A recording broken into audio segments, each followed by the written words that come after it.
Martin Luther King ने very famously said, and you would know that our lives begin to end the day we choose to remain silent about the things that matter.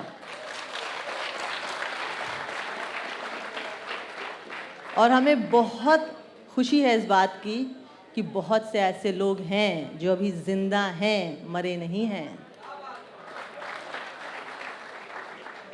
आप इनको जानते हैं। हम दोनों बॉम्बे में रहते हैं, हिंदी फिल्म इंडस्ट्री से जुड़े हैं। हिंदी फिल्म इंडस्ट्री दरअसल एक इंडस्ट्री है जहाँ पे दूर दराज से लोग आते हैं बहुत दौलतमंद बनने के लिए या बहुत मशहूर और मारूफ बनने के लिए। वो ये चाहते हैं कि पापराज़ी उनको फॉलो करे, वो ये चाहते हैं कि सोशल मीडिया पे उनकी फॉलोइंग हो, वो ये चाहते हैं, डायरेक्टर्स ये चाहते हैं कि बड़े बड़े एक्टर्स सेलिब्रिटीज़ के फ़ोन उनको आए। यही तो खुशी की बात होती है, ये एक पैरामीटर होता है सक्सेस का, राइट, जैसा हमें बताया गया है। बट ये बड़ी ही छोटी बात है, काबिल अफसोस बात है। We can do better than this. तारीफ़ तो उसकी है जिसे दूर से देखकर उसके पास जाकर उसे शुक्रिया कहकर गले लगाने का मन करे, जिसकी कही हुई बातें नींद में भी हमें याद रहें और जिससे अपने बच्चों को, आने वाली पीढ़ी को मिलाने का मन करे, है कि नहीं? इसीलिए मैंने कहा कि आज जितनी तारीफ़ें होंगी अनुभव सिन्हा जी की होंगी, जिस खूबसूरती से ये खड़े रहते हैं, बस बैठते नहीं हैं, आंखें नहीं बंद करते, खड़े रहते हैं। और मैं शुरुआत करूंगी आपको मुबारकबाद देने से अनुभव जी। आपकी फिल्म आर्टिकल 15 को हाल ही में एक बहुत बड़ा जो एक अवार्ड है उसमें बेस्ट फिल्म का अवार्ड मिला और उसमें 10 बड़े नॉमिनेशंस, 10 बड़े nominations in all the major categories, the technical, the best actor, best supporting actor, best director, best film, उसमें वो nominated थी। यानी be the change you wish to see in the world, isn't it? Actually, मैं आतिका जी की बातों का जवाब बाद में देता हूँ। पहले रेख्ता जब से शुरू हुआ तो मुझे I have been a big fan of this platform. Urdu एक इतनी खूबसूरत ज़बान है जिसको अनफॉर्चुनेटली हम लोग स्लोली शायद डिसोन करते जा रहे हैं कि उर्दू हमारी ज़बान नहीं है।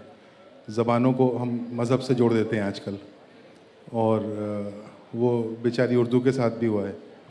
लेकिन मैं इतना अपने आप को खुशनसीब समझता हूँ कि मैं अलीगढ़ गया और मुझे उर्दू सीखने का मौका मिला। सीख तो नहीं पाया, उर्दू सीखने के लिए तो पता नहीं शायद 1-2 जन्म लगेंगे।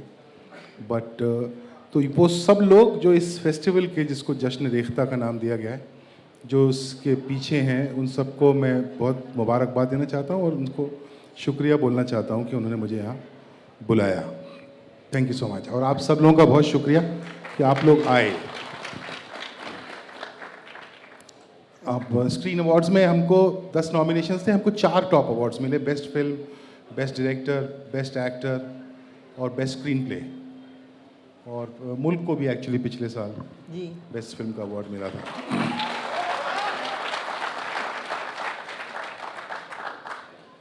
तो बड़ा अच्छा लगता है कि एक ऐसी फिल्म जो जब मैं बना रहा था तो उसका नाम रखा आर्टिकल 15, तो ऐसा ज़्यादातर इंडस्ट्री में ऐसी बातचीत थी कि ये क्या नाम हुआ फिल्म का, क्या नाम हुआ। और वो फिल्म मेन स्ट्रीम बड़ी फिल्मों के बराबर या उनसे ज़्यादा बिजनेस करती है। उससे ज़्यादा ज़रूरी है कि वो लोगों तक पहुंचती है। और मतलब मुल्क और आर्टिकल 15 दोनों फिल्मों में ऐसा हुआ कि लोगों ने आमतौर पे जब लोगों को फिल्म अच्छी लगती है तो वो मैसेज कर देते हैं कि भाई बहुत अच्छी फिल्म बनाई। पर ये 2 फिल्में ऐसी थीं जिनको देख के लोगों का मैसेज से मन नहीं हुआ, तो उन्होंने मुझे, सब ने फ़ोन किया। तो एक ऐसा टाइम आ गया था रिलीज़ के 2-3 दिन बाद कि मुझे भाग जाना पड़ा। मैं कश्मीर चला गया जहाँ पे नेटवर्क नहीं होता है, अब तो खैर बिल्कुल नहीं होता है। तो मैं कश्मीर में जाके गुलमर्ग में एक ऐसे होटल में छुप गया जहाँ नेटवर्क नहीं आता था, बिकॉज मैं इतनी तारीफ़ से मुझे ऐसा डर लग रहा था, तारीफ़ से ज़्यादा प्यार, कि मेरा दिमाग ख़राब हो जाएगा। तो मैं वहाँ उसका जब स्टेटस चेंज हुआ उसके कुछ 15 दिन पहले, 20 दिन पहले मैं जाके वहाँ पे पहली बार गया था, कश्मीर जाके आया। तो आप सब लोगों का बहुत सारा शुक्रिया, आपका बहुत सारा शुक्रिया इतनी तारीफ़ करने के लिए। अब और मत करना, नहीं तो मैं एम्बैरस हो जाऊँगा। तो जब लोगों को इतने अवार्ड्स मिलते हैं, तारीफ मिलती है, तो वो तो खुल के सामने आते हैं, मैदान में आते हैं कि यही तो वक्त है अपनी इस पॉपुलैरिटी को भुनाने का। हमारी इंडस्ट्री तो ऐसे ही काम करती है, आप छुपे क्यों? मैं वो साइकोलॉजी पे टैप करना चाह रही हूँ। मैं एक्चुअली कोशिश करता हूँ कि ऐसे अवार्ड फंक्शंस में जाऊँ भी नहीं। मैं पिछले में भी नहीं गया, वो मेरे टीम वाले लेके आ गए सारे अवार्ड्स। वो ज़मीन पे रहे आदमी, नीचे देखता रहे ना तो ज़मीन दिखती रहती है। तो मैं ज़मीन पे रहने की कोशिश करता हूँ, तो मैं भूल जाता हूँ कि ये सब कुछ हुआ है। अगली फिल्म बनाता हूँ, अगली बात कहने की कोशिश करता हूँ। राइट। हाल ही में एक फिल्म आई थी सुपर 30, उसके ट्रेलर में भी ये डायलॉग था कि राजा का बेटा राजा नहीं बनेगा, राजा वही बनेगा जो हकदार होगा। आपकी फिल्म में ट्रेलर में ये बात थी, या हो सकता है ट्रेलर में ना हो, लेकिन मुझे क्लियरली ये बात याद है कि अगर सब बराबर हो जाएंगे तो फिर राजा कौन होगा? तो किसी ने कहा कि राजा की ज़रूरत ही क्या है? हाँ, तो इस समाज की जब भारत बना था, एक तो सबसे कमाल की बात यह है कि भारत कैसे बना था, इस बात की जानकारी जितनी कम है भारत में, उतनी शायद किसी और देश में नहीं होगी।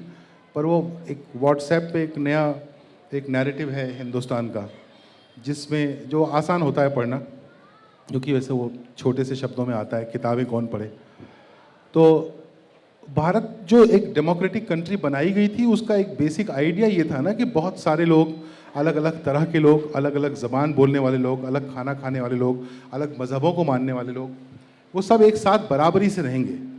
और अगर बराबरी से रहना है तो राजा तो थे ना, पहले राजा थे, फिर एक बड़े पिताजी आए थे इंग्लैंड से, उसके बाद तो तय ये हुआ था कि सब बराबर बन के रहेंगे, सबको बराबर का खाना मिलेगा, सबको बराबर के कपड़े मिलेंगे, कोई जरी पहन लेगा, कोई कॉटन पहन लेगा, कपड़े सारे पहनेंगे। उसके बाद फिर मुझे लगता है अब दोबारा राजा और प्रजा की तरफ जाने की कोई आवश्यकता नहीं है। हमारे सभी लोग, हमारे जो खद्दर पहनने का एक सिलसिला शुरू हुआ था कि खद्दर पहनते थे, वो इसलिए कि वो लोग भी जो शासन करेंगे वो भी किफ़ायत में रहेंगे, अपने हाथ से बनाए हुए कपड़े पहनेंगे। जो गांधी जी ने शुरू किया था, चलिए सब लोग हाथ से नहीं बना सकते, ख़रीद के पहन लीजिए, लेकिन अब उस खद्दर में भी इतने इनोवेशन हो गए और उसकी जो तरह तरह की माशाल्लाह जैकेटें बन गई, वो इतनी खूबसूरत और महंगी हैं कि जो बेसिक आइडिया था खद्दर का वो ख़त्म हो गया। वो जो शासन करने वाले लोगों की जो पहचान खद्दर थी, वो इसलिए थी कि वो एक इकॉनमी में रहेंगे, वो अपने ऊपर शाह खर्ची नहीं करेंगे, पर वो खद्दर ही इतना महंगा हो गया और उसके साथ उसके जूते और जैकेट और चश्मा मिला दीजिए तो मुझे लगता है किसी फिल्म का हीरो भी उतने महंगे कपड़े नहीं पहनता। वाह। एक स्टैंड अप कॉमेडियन है, उनके वीडियोस ऐसे पॉपअप करते रहते हैं, उनका नाम है कुणाल कामरा। आपके साथ I'll tell him this happened. मैं उनका आपके साथ एक इंटरेक्शन देख रही थी, उसमें आपने एक बड़ी दिलचस्प बात बोली कि हिंदी फिल्म इंडस्ट्री में तो आप अर्ली 90s से काम कर रहे हैं। फिल्म इंडस्ट्री में 2000 से, लेकिन मैं मिड 90s से टेलीविजन और म्यूजिक वीडियोस कर रहा था। बिल्कुल। तो आपने बड़ी दिलचस्प बात बोली कि मुझे दरअसल 12-15 साल बाद समझ में आया कि फिल्में एक आदमी बनाता क्यों है। मैं एक फिल्म क्यों बनाऊं, किसके लिए बनाऊं, क्या पर्पस क्या होगा उस फिल्म का। किसी भी फिल्म मेकर के करियर में, उसकी जर्नी में एक बड़ा फिल्म मेकर होने की जो शुरुआत होती है वो इसी रियलाइजेशन के साथ होती है कि मैं फिल्म क्यों बनाऊं। इलैबोरेट। मुझे पता नहीं, मैं बनारस का रहने वाला हूँ, इलाहाबाद में मेरी पैदाइश है जैसा सर ने बोला, लेकिन मैं रहा बनारस में हूँ। देखिए बनारस के और लोग भी हैं। अच्छा। मेरी कंपनी का नाम बनारस मीडिया वर्क्स है। तो जिया रजब बनारस।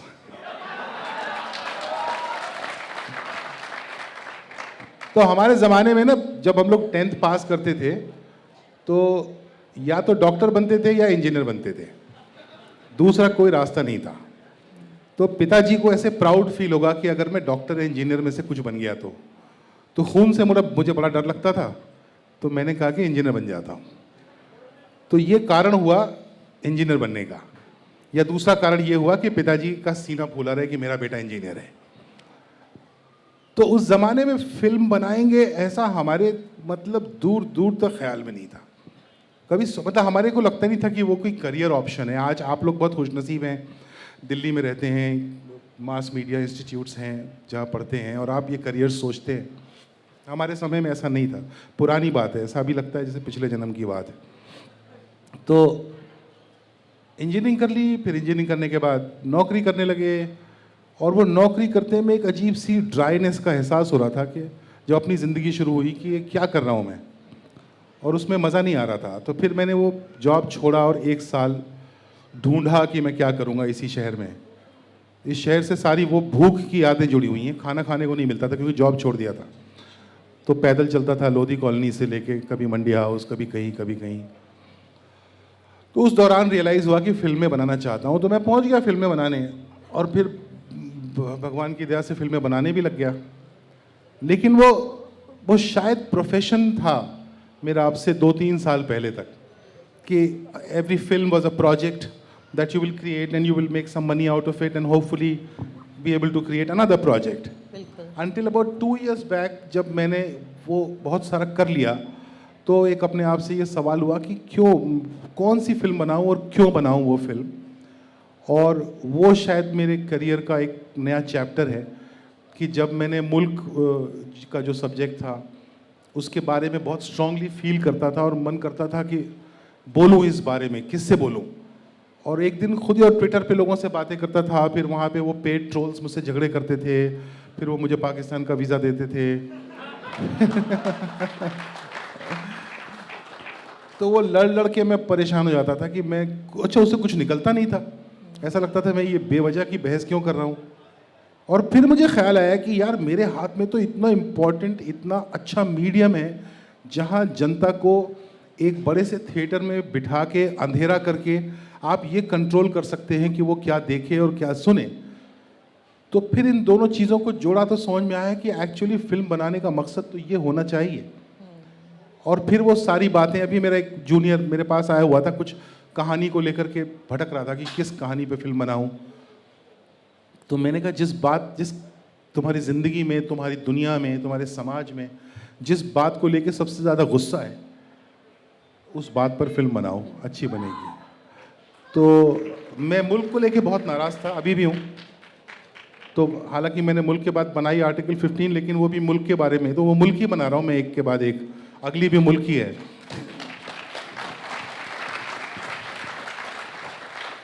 मुल्क और मुल्क से जुड़ी प्रॉब्लम्स के बारे में भी बात करेंगे। फिलहाल हम आपकी फिल्म मेकिंग पे बात करते हैं। आपने रावण फिल्म बनाई थी, आपने शाहरुख के साथ काम किया, बहुत अच्छे बड़े बड़े दिग्गज कलाकार आपके गहरे दोस्त हैं, जिगरी दोस्त हैं, आपके पार्टनर्स इन प्रोजेक्ट भी रहे। आपने बड़े बड़े म्यूज़िक लेबल्स के साथ उनकी म्यूज़िक वीडियोस डायरेक्ट की, बड़े फिल्म प्रोडक्शन हाउसेस के साथ काम किया। अब आप अपने इस करियर के हाल ही में ये 2 साल ऐसे शुरू हुए हैं जब आपने मुल्क और आर्टिकल 15 जैसी फिल्में बनाई और उसके लिए आपको अवार्ड्स भी मिल रहे हैं, बॉक्स ऑफिस हिट्स भी हो रही हैं, तारीफ़ें भी मिल रही हैं, सैल्यूट भी हो रहा है और आपको गले लगा लगा के लोग शुक्रिया भी बोल रहे हैं। ये सबसे इम्पोर्टेंट चीज़ मिल रही है। क्या? जो गले मिलता है ना कोई, हाँ मेरा ऐसा मानना है कि गले जब मिलते हैं ना तो एक एनर्जी ट्रांसफ़र होती है। जी गले मिलने का शायद कॉन्सेप्ट ही इसलिए था। जी कभी आशीर्वाद देने के लिए गले मिलते हैं, जी। कभी प्यार देने के लिए गले मिलते हैं। तो वो जब लोग मुझे गले मिलते हैं ना अब, तो मुझे वो पता नहीं क्या मिलता है, वो बहुत कमाल है, वो सबसे बेशकीमती है। भीड़ में ये बात आपने बोल के गलती कीजिए, आपको बाहर जाना है अभी आपको बाहर जाना है। That was a joke. तो मेरे कहने का मतलब ये है कि जो मटेरियल साइड है हमारी प्रोफेशनल लाइफ की, आपने वो भी देखा, उसका जेनिथ देखा है, और जो एक नई सोच, नए दौर, एक अच्छी समान समाज के बारे में जो एक रेवोल्यूशनरी सोच होनी चाहिए, जो एक सही सोच होनी चाहिए, अब आप उस पर भी चल रहे हैं। और अब आपका काम ज़्यादा पसंद किया जा रहा है बजाय उस फेज़ के जब आप बड़े एक्टर्स, बड़े लोगों, बड़े पैसे वाले हस्तियों के साथ काम कर रहे थे। आपके बारे में छोड़िए, ये जनता के बारे में क्या कहता है? एक्चुअली एक बात किसी को मालूम नहीं कि मैं पैसे भी अब ज़्यादा कमा रहा हूँ। अच्छा। हाँ, वो ऐसा लगता है कि इसे छोटी फिल्म है, तो नहीं, पैसे भी ज़्यादा कमा रहा हूँ। वो मैं मेरे बेटे को बोलता हूँ, मेरा बेटा 18 साल का है, उसको बोलता हूँ कि बेटा मोमबत्ती बनाना, लेकिन दुनिया की बेस्ट बनाना और दिल से बनाना। तो सबसे पहले ये पता करो कि वो क्या चीज़ है जो करने में मज़ा आता है, जिसको किए बिना जान निकल जाएगी, वो ढूंढो. That could be something as simple as making candles and do that. So I think जो मैं भी पिछले सवाल के जवाब में बोल रहा था कि मुझे 16-17 साल लग गए ये पता करने को कि वो कौन सी चीज़ है जिसके बिना मैं ज़िंदा नहीं रह सकता. तो समझ में आया कि ये वो बातें हैं मेरे समाज के बारे में, मेरे मुल्क के बारे में, जो मुझे अच्छी नहीं लगती. वो बातें सब तक पहुंचाना, उसके बिना मैं नहीं रह सकता. तो वो लेके मतलब मेरा ट्विटर हो चाहे मेरा फेसबुक हो, वो चलता रहता है, उस पर गालियाँ भी सुनता रहता हूँ, लेकिन वो ढूंढिए जिसके बिना ज़िंदा नहीं रह सकते. बस सिंपल है. तो ये जो हमारे जो एक नई जनरेशन है, नई जनरेशन क्या, जिसमें सारी जनरेशन शामिल है, जिसमें हमारे माँ बाप शामिल हैं, आपका बेटा श्लोक जिस जनरेशन का है वो जनरेशन शामिल है, हम और आप शामिल हैं. शायद वो भी बदल रहे हैं, शायद वो भी इन बातों को अप्रिशिएट कर रहे हैं, लेकिन हमें बताया ये जा रहा है कि नहीं, वो अप्रिशिएट नहीं करते. नहीं, मेरे ख्याल से नहीं बदल रहे हैं. एक चीज़ जो है वो जो यंगर जनरेशन की ज़िंदगी से निकल गई है, वो इसके कारण मोबाइल, वो किताबें नहीं पढ़ रहे हैं लोग.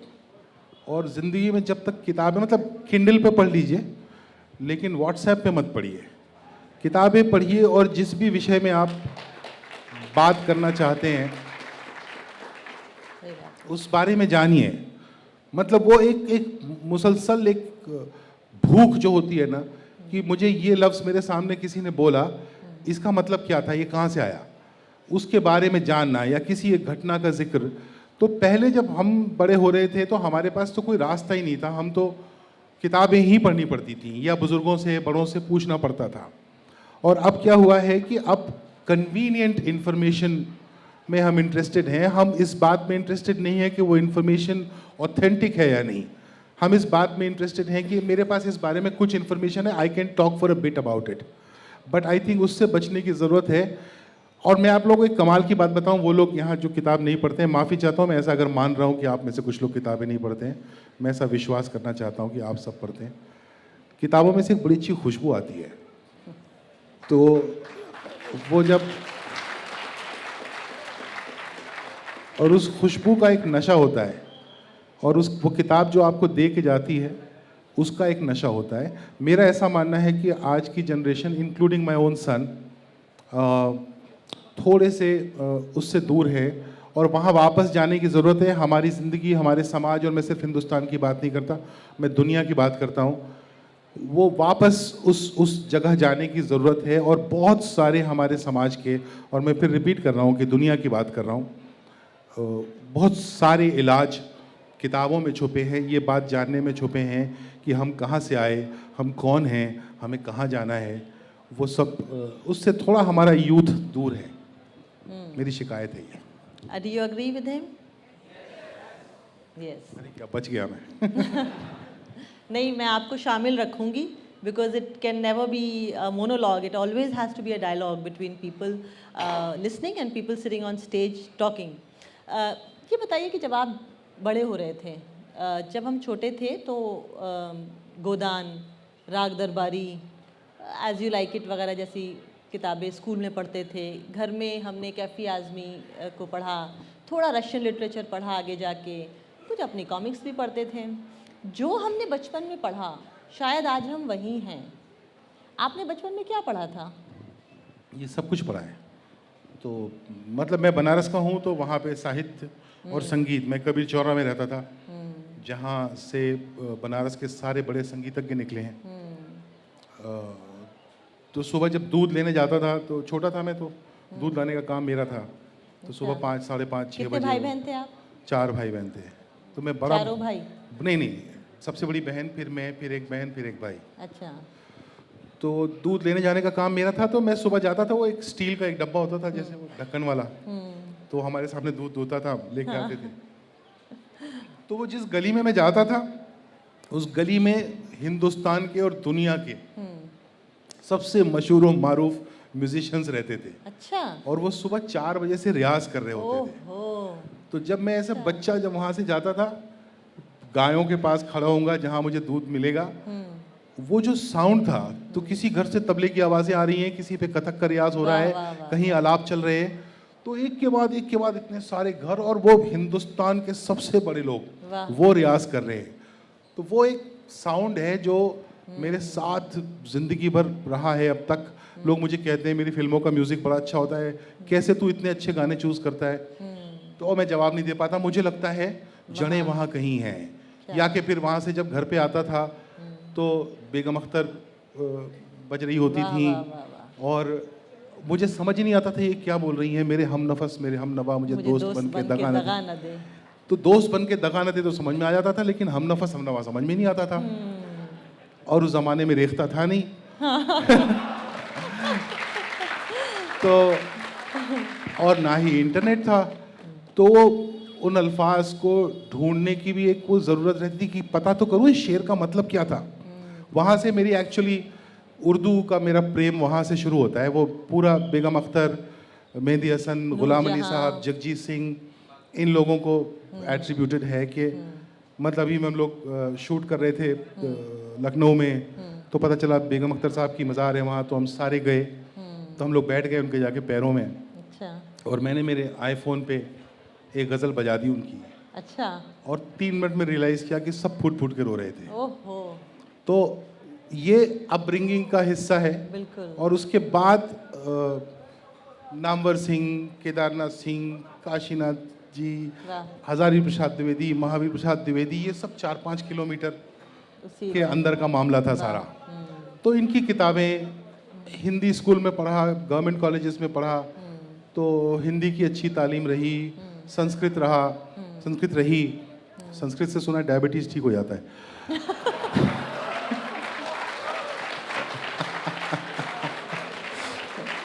और कोलेस्ट्रॉल भी कम होता है। तो नहीं, वैसे अगर ये डर दिखा के कुछ हम नई भाषा सीख सकें तो कोई हर्ज नहीं है। हाँ, है ना? उर्दू संस्कृत, बिल्कुल, ऐसी संस्कृत, भाषाएं उर्दू, ये सब बहुत खूबसूरत भाषाएं हैं।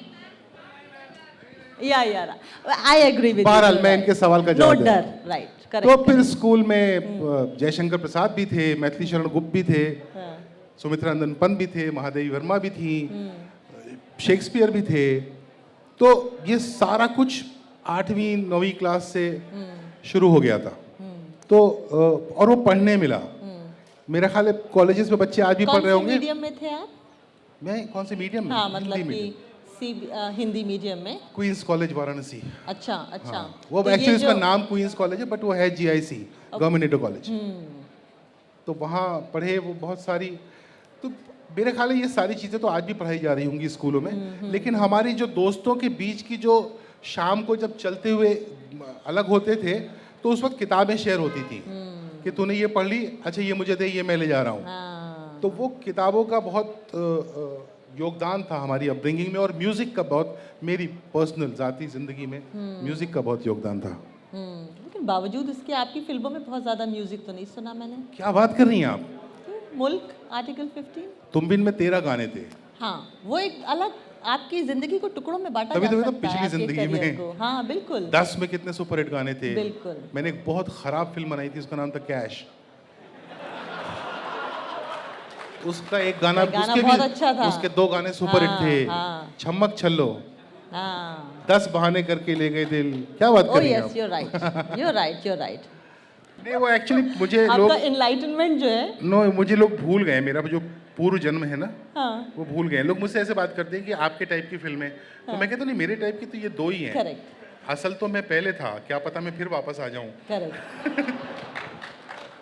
अच्छा, अब आप आए हिंदी सिनेमा में और आपका सफ़र शुरू हुआ मिड 90s में। तो आपने जाहिर है स्ट्रगल की होगी, क्योंकि बनारस के लड़के का बम्बई में कोई ताल्लुक तो था नहीं किसी से। उन ठोकरों के बारे में बताइए जो आपको मिली शुरुआती दौर में। ठोकरे हम ही देते थे हमको Bombay was very kind to me. अच्छा। हाँ, मतलब मिड 90s में टीवी में काम किया, सी हॉक्स नाम का एक शो, जब आप सब के बारे में आपके जी। माँ बाप सोच रहे थे उस आर्मी समय, लाइफ, हाँ। उस समय वो आया था शो। तो वो बनाया, उसके बाद मुझे कुछ 100 के आसपास म्यूजिक वीडियोस बनाए। ठोकरें एक्चुअली मुझे इस अपॉर्चुनिटीज़ के हिसाब से नहीं मिली, मुझे अपॉर्चुनिटीज़ बहुत मिली।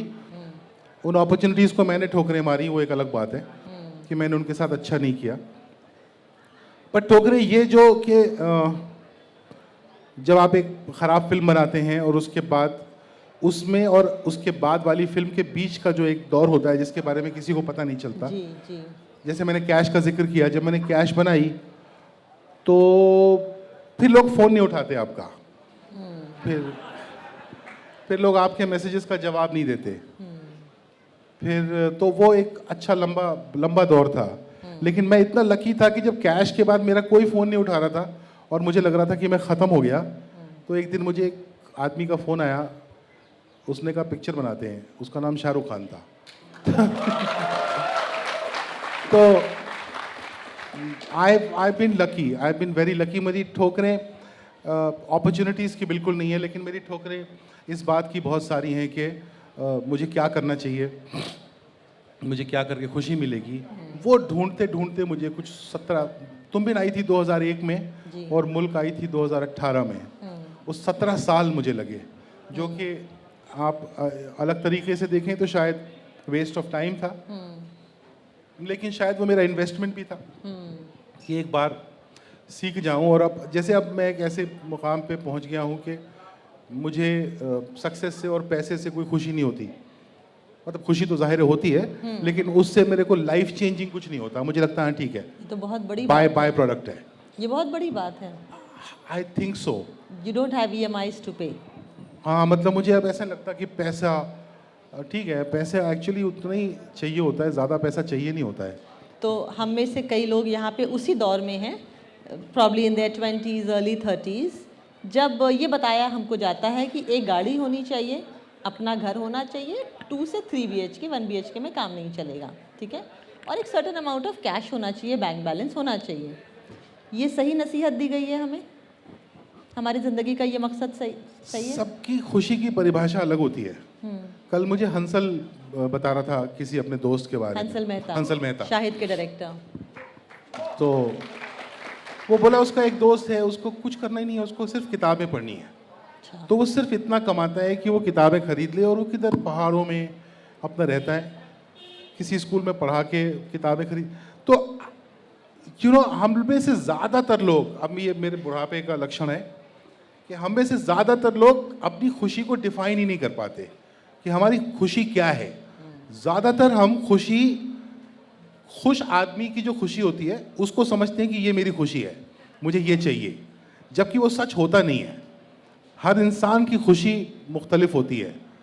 तो अपने आप से ये ढूंढना कि मुझे क्या चीज़ खुश करेगी, तो आपने जो बोला हो सकता है वो आपकी खुशी है, किसी की खुशी इससे ज़्यादा हो सकती है। एक बार मैं नाना पाटेकर से बात कर रहा था, तो नाना को मैं जब से जानता हूँ वो उसी घर में रहता है, बिल्कुल 2 बेडरूम हॉल, बहुत साधारण सा, उसमें से एक बेडरूम में जिम है, और बेडरूम में सोता नहीं, सोता हॉल में है। मतलब तो I asked him, he was very successful, he was doing some big films, he was charging a lot of money.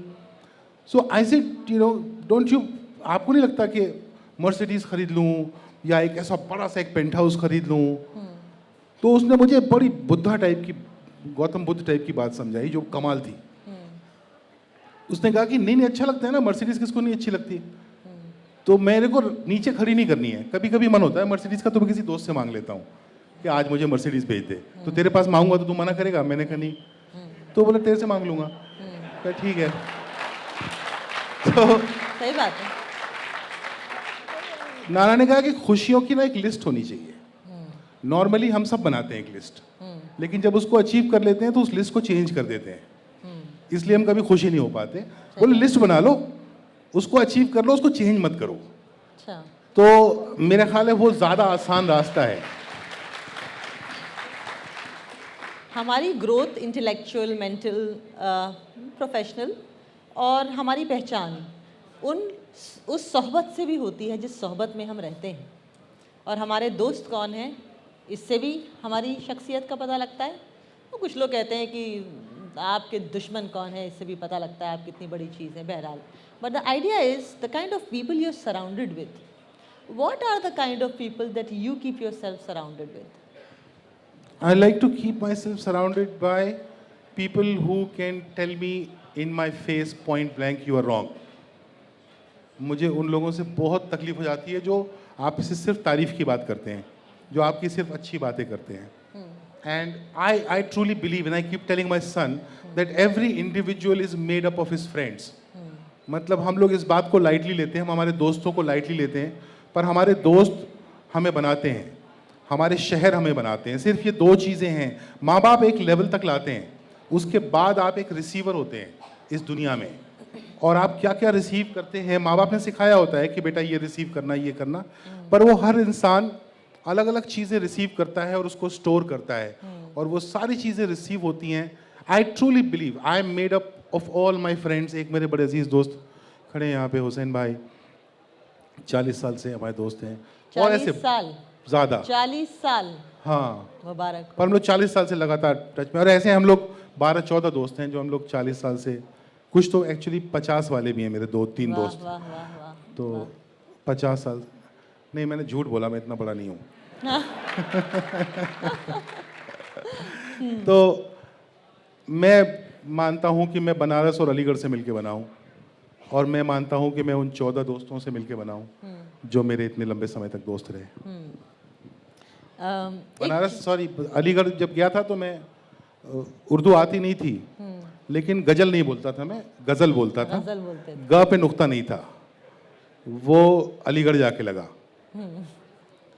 और मैं वाटर बोलता था. वाटर. हाँ, मैं वाटर नहीं बोलता था. अच्छा. So I was like 18 or something when, I remember that moment is frozen in my memory.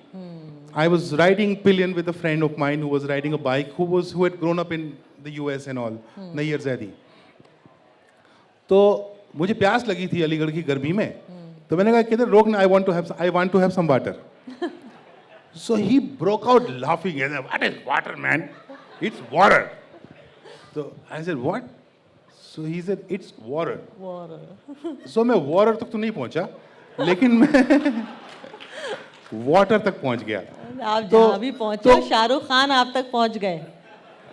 Shahrukh is not a star. He is a privilege to know. Most people who don't know him would not understand this. Correct. So I keep telling him that मुझे तुम्हारे साथ film बनाने में उतना interest नहीं है जितना तुम्हें जानने में है, बिकॉज तुमसे इतना सीखने मिलता है. वो मैंने वैसा आदमी नहीं देखा. अच्छा. तो मैं जब भी मिलता हूँ उससे मैं फिल्म डिस्कस ही नहीं करता. 4-5 मोटी मोटी क्या बातें हैं उनमें ऐसी जो आपको बहुत पसंद है? औरतों की इज्जत, या बेसिकली इंसानों की इज्जत, वो कमाल है. तो उसको पता नहीं है कि मैं उससे चुरा लाया हूँ, ये तमीज़ मैं उससे चुरा लाया हूँ. कोई घर आएगा, कोई भी हो, वो नीचे तक जाएगा, उसकी गाड़ी तक जाएगा, गाड़ी का दरवाज़ा खोलेगा, उसमें बिठाएगा, जब तक गाड़ी चली नहीं जाएगी वो खड़ा रहेगा. और अगर औरत है, if it's a lady, then तो मतलब इफ ही कुड, वो हर कदम के नीचे अपना हाथ रख देगा. He is so chivalrous. And what I also love about him is his humble arrogance. Humble arrogance. Yeah, he's very humble and he's very arrogant at the same time. कि he also, he's continued to be a middle class boy at this age and stage in his life where he's Shah Rukh Khan. But he continues to be a middle class boy, which is fascinating.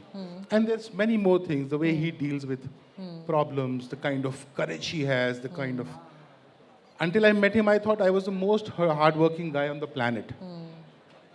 फिर मुझे लगा ये कि जब 4 बजे सुबह meeting करके वापस आया तो उसके आधे घंटे बाद फिर फोन आ गया. अच्छा अनुभव, मैं क्या सोच रहा था, तो मैं कहा अच्छा अभी भी सोच ही रहे हो, अभी तो मीटिंग खत्म हो गई ना, अब सो जाते हैं. So there's a lot to learn from him. So ये मोटा मोटी चीजें. मेरा ऐसा मानना है जो लोग भी सुपर सक्सेसफुल होते हैं ना, उनके साथ जब भी उनका सानिध्य मिले तो उनके साथ चुप करके बैठना चाहिए. सही कह रहे हैं. Just keep your mouth shut and listen to them and try to understand what makes this man, what makes this success. सही कह रहे हैं. तो जैसे कि आपने कहा कि जितना हो सके अच्छे, कामयाब, ब्यूटीफुल पीपल के साथ वक्त बिताना चाहिए, उनकी क्वालिटीज़ आपके अंदर आती हैं। एक बड़ा प्रॉब्लम है ह्यूमैनिटी का, सुप्रीमेसी। लोगों को लगता है मेरी भाषा सबसे बेहतर, मेरा पहनावा सबसे बेहतर, मेरी तहजीब सबसे बेहतर, मेरी ज़ात तुमसे बेहतर, मेरा रिलीजन तुमसे बेहतर, मेरा देश तुमसे बेहतर, मेरी हस्ती तुमसे बेहतर। He will never grow. If he thinks that he is supreme and everything about him is supreme, he will not grow. I think कोई भी मजहब, दुनिया का कोई मजहब किसी और मजहब से अपने आप को कंपेयर नहीं करता। तो अगर किसी भी मजहब का फॉलोअर अपने मजहब को किसी और मजहब से कंपेयर करता है तो उसको अपने मजहब की जानकारी नहीं है। Correct. कोई मजहब नहीं करता। They are not in conflict with each other.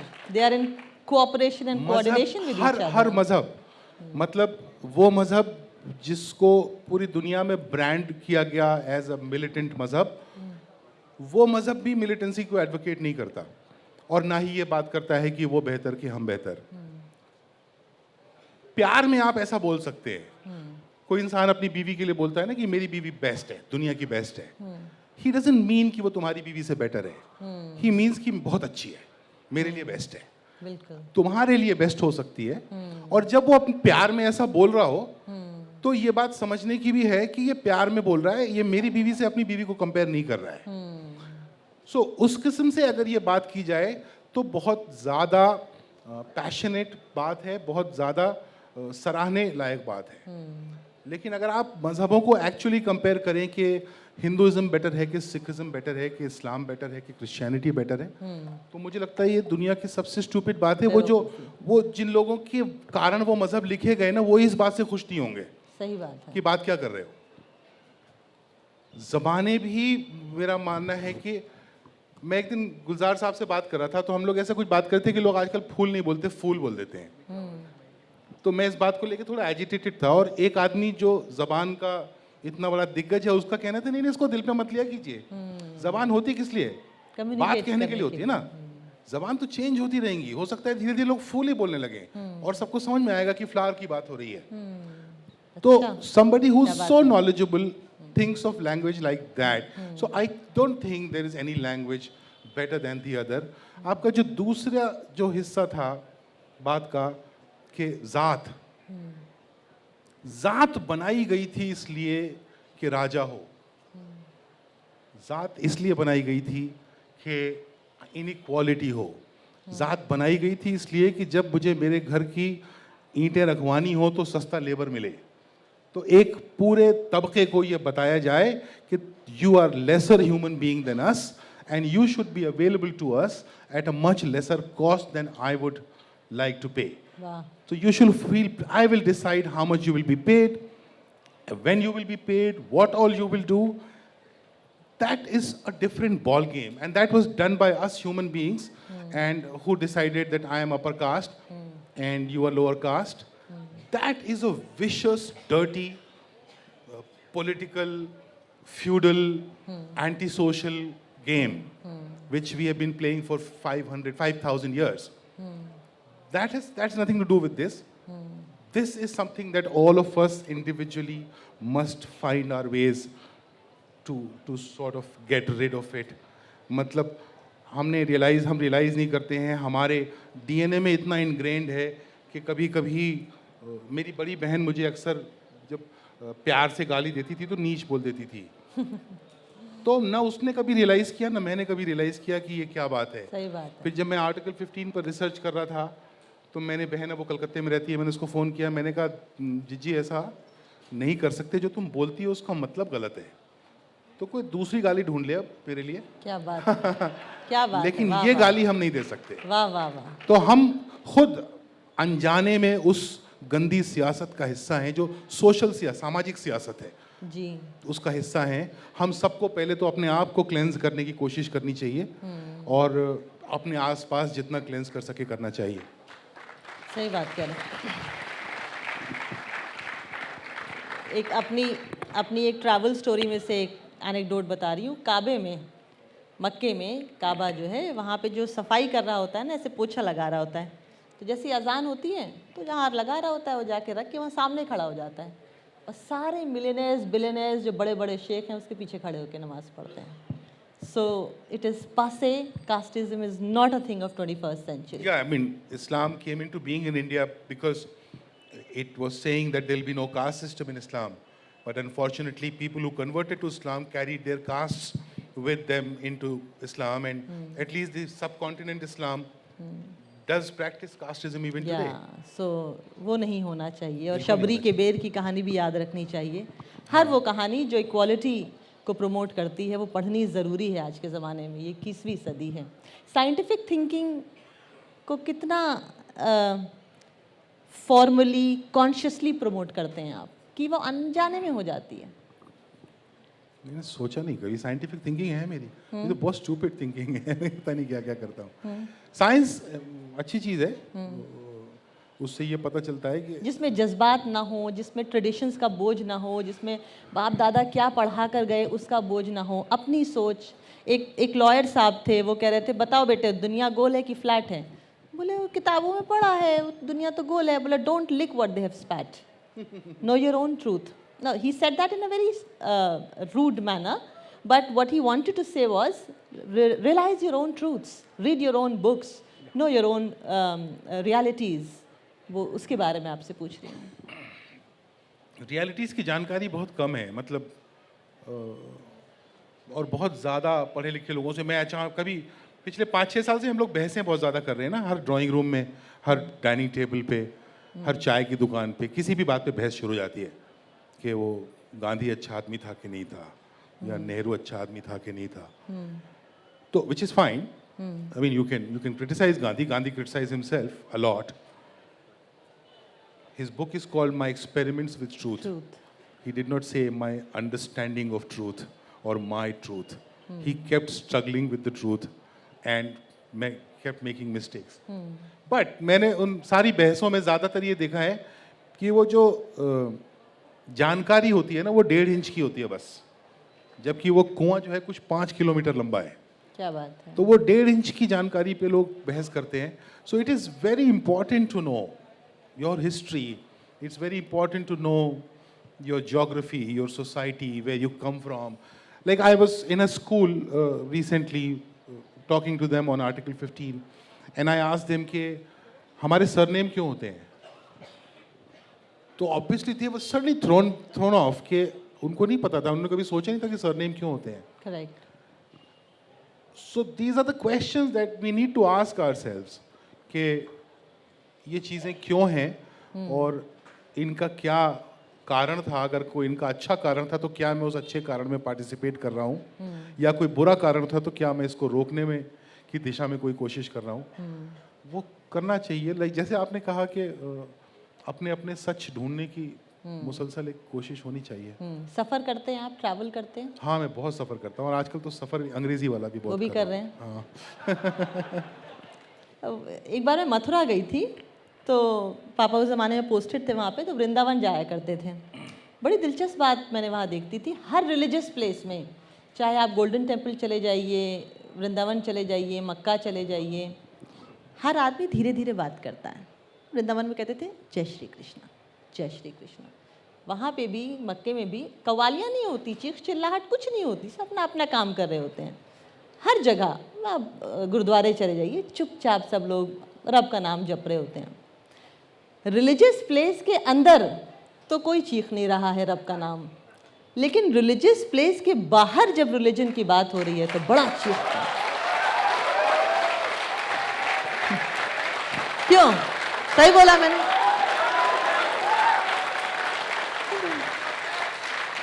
भगवान से जो रिश्ता, खुदा से, क्राइस्ट से, भगवान से जो रिश्ता था, it was a very personal relationship, no, between me and my God.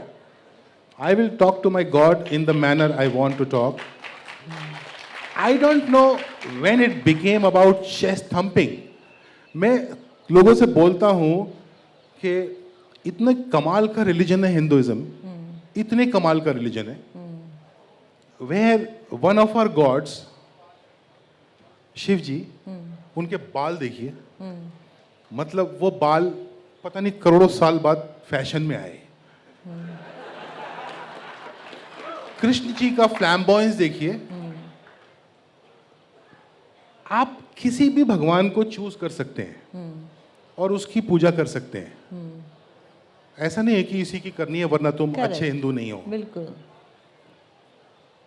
और आपका जब मन करे आप, कितने सारे यूरोपियंस आके ना हरे रामा हरे कृष्णा करते थे, बिल्कुल, उनको बिल्कुल। कोई रस्म तो अदा नहीं करनी पड़ी थी। बिल्कुल, बिल्कुल। वो आए, उन्होंने कहा कि नहीं अच्छा है हम करेंगे। It's such a wonderful religion, and I think most religions is are about us and God. These are every religion is a relationship between man and God. Yes. And I don't know when did these, you know, भले वो मस्जिद हो या मंदिर हो, और ये कबीर को ये बात बहुत पहले समझ में आ गई थी कि काकर पाथर जोड़ के मस्जिद ले चिनाए ताचड़ मुल्ला बांग दे क्या बहरा हुआ खुदा। तो आप कितनी भी बड़ी बना लीजिए, वो मस्जिद हो या मंदिर हो या गिरजाघर हो, अगर अंदर जाके आपकी गुफ्तगू ही नहीं हो पाई अपने अल्लाह के साथ, अपने खुदा के साथ, अपने भगवान के साथ, तो क्या करोगे इस इमारत का? So you know this whole race to prove that my religion is better than yours, and my religion is in danger and I have to save it. You have no idea, you are a bloody nobody to save a religion. Correct. There is no man on this earth who can save a religion. The Correct. religion is way bigger than all of us put together. All of us together. Yes. And lastly, Karl Marx said, religion is opium for the masses. नशा कर देता है वो, मतलब आप पता नहीं कौन से नशे में चले नहीं, वो जाते भी हैं। जायज है। अगर आपका वो रिश्ता है धर्म से कि आपको नशा होता है, तो वो आपका रिश्ता है। इसका मतलब ये नहीं कि मेरा जो रिश्ता है वो आपके रिश्ते से कमतर है या बेहतर है। नहीं है, वो आपका रिश्ता है आपके भगवान से। आपको नशा होता है, हाल आता है ना लोगों को, वो हिंदुज्म में भी आता है, इस्लाम में भी आता है। वो उनका रिश्ता है, वो उनकी दीवानगी है, वो उनका पैशन है। But that doesn't change the way I would look at the God. And you know, I don't know why should we be given marks on कि अगर माफ़ी चाहता हूँ कि कि आप दाढ़ी रख लेंगे तो आप बेहतर मुसलमान हो जाएंगे। किसको पता है? वहाँ फैसला होगा ना। करेक्ट। वो बताएगा कि कौन बेहतर मुसलमान था। अपने अपने रास्ते चलो। करेक्ट। करेक्ट। अब इससे बात यहाँ से आगे बढ़ी तो खतरनाक हो जाएगी, बहुत दूर जाएगी। यही खत्म करते हैं। जल्दी जल्दी कुछ सवाल आप लोग पूछना चाहें तो ज़रूर पूछें। 5 मिनट का वक्त है हमारे साथ। जल्दी एक दो सेंटेंस में पूछें। माइक दे सकते हैं प्लीज़? जल्दी जल्दी पूछ लें। सर, ये क्वेश्चन ये है कि अभी जो हिंदी मूवी जो बन रही हैं, जो हिंदी फिल्में आ रही हैं, उसमें कुछ एक्टर या कुछ ऑथर को छोड़ दिया जाए तो बाकी सब ऐसे मतलब चुंदरी के नीचे क्या है, इस टाइप की मूवी या इस टाइप के सॉन्ग क्यों आ रहे हैं? अब कम हो ना पुराना गाना तुमने कोट किया है। हाँ। क्या है, जब खाना खाने जाते हैं ना बाहर, तो पानी पूरी भी मिलती है, इडली भी मिलती है। उस वक्त आपका किस चीज़ का मूड है? कभी कभी पार्टी में जाके ना अपन कैसे बेवकूफ़ों की तरह नाचने लगते हैं। वो अपना असली किरदार नहीं होता है, पर वो उस वक्त का किरदार होता है। तो कुछ ख़राब नहीं है, कुछ अच्छा नहीं है। वो अलग अलग मूड की अलग अलग चीज़ें हैं, तो उसको इतने ज़्यादा जजमेंटल तरीके से ना देखा जाए। बहुत अच्छे गाने भी बन रहे हैं, वो भी गाना अच्छा है। वो हमेशा ऐसा होता है, पैलेट है, वो हमारे समाज का पैलेट है। वैसे सच बताऊं, मी टू मूवमेंट वगैरह जैसे मूवमेंट्स के बाद अब बहुत जागरूकता हो रही है। अब बहुत तेज़ी से कम होंगे ऐसे गाने। मैं आपको इनसाइडर होने के नाते बता रही हूँ। क्यों अनुभव जी? अब ये बहुत ही स्लरी टाइप के जो सॉन्ग्स हैं अब धीरे धीरे कम हो रहे हैं। इस विषय पर मुझसे बातचीत न की जाए तो बेहतर है। अच्छा, ठीक है। हेलो सर, मेरा नाम जय है। कुछ दिन पहले आपकी कार ख़राब हुई थी तो मैं आपको कंटिन्यूसली ट्विटर पे फॉलो कर रहा था। तो अब आपकी कार में 3 पहिए लग गए हैं, तो आप मुतमईन हैं कि आपकी कार अब सही चलेगी या अभी भी आपको कुछ प्रॉब्लम है? पहली बात कि कुछ लोगों को ना वो बात ही समझ नहीं आई है। वो मेरी कार नहीं है, वो मेरी कार नहीं है, वो तुम्हारी कार है।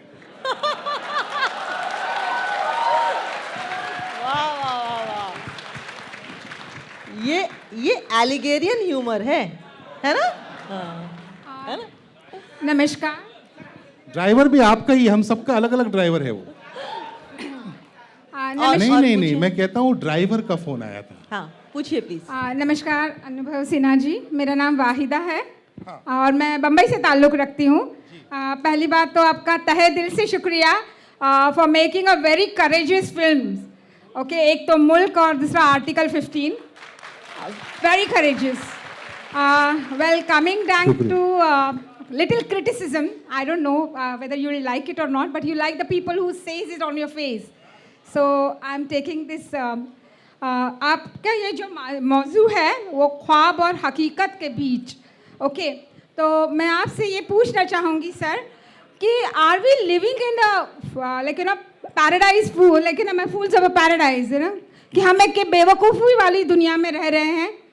Is it a fool's paradise as per you? आपको क्या ऐसा एहसास कभी होता है कि हम कहते हैं कि मैं इस मुल्क से बहुत प्यार करती हूँ या इस वतन से मुझे बहुत प्यार है, लेकिन हकीकत में हम सिर्फ इस ज़मीन से प्यार करते हैं? अगर हम मुल्क से प्यार करते तो हम हमारे मुल्क के लोगों से भी प्यार करते हैं, वो नहीं हो रहा है। दूसरी बात मैं आपसे ये पूछना चाहूँगी कि आपने कहीं ना कहीं ये जिक्र किया कि आज की जो नई कौम है, जो हमारा माशरा है, वो कहीं ना कहीं व्हाट्सएप के ज़रिए सीख रहा है। So there is a less knowledge and more information. तो नॉलेज बहुत कम है, इन्फॉर्मेशन ज़्यादा है। लेकिन आप अगर देखेंगी रंग दे बसंती जैसी जहाँ मूवी बनती हैं, वहाँ पे एक डायलॉग है कि सिस्टम में चेंज सिस्टम के अंदर रहकर आता है, बाहर रहकर नहीं आता। तो I would again like to ask a question on the same, and thanks a million for making a nice movie like Mulk and article 15, huge proud cause. तो ये सवाल तो थे नहीं, ये बातें थी जिनसे मैं एग्री करता हूँ।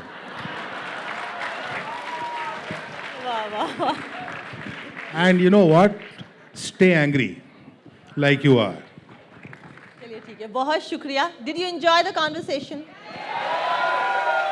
Thank you for coming. Thank you for Long live listening men to like my you. bullshit. Thank you. And thank you to Rekhta for Rekhta actually जहाँ तक मेरी समझदारी है वो उर्दू का पहला नाम था ना? हाँ, इस रेख्ता भाषा माने उर्दू। इस भाषा का पहला नाम था। लैंग्वेज। हाँ, तो इस उर्दू को, इस रेख्ता को सेलिब्रेट करते रहिए। यकीनन। Thank you. हमारी भाषा ही हमारी पहचान है। बहुत शुक्रिया।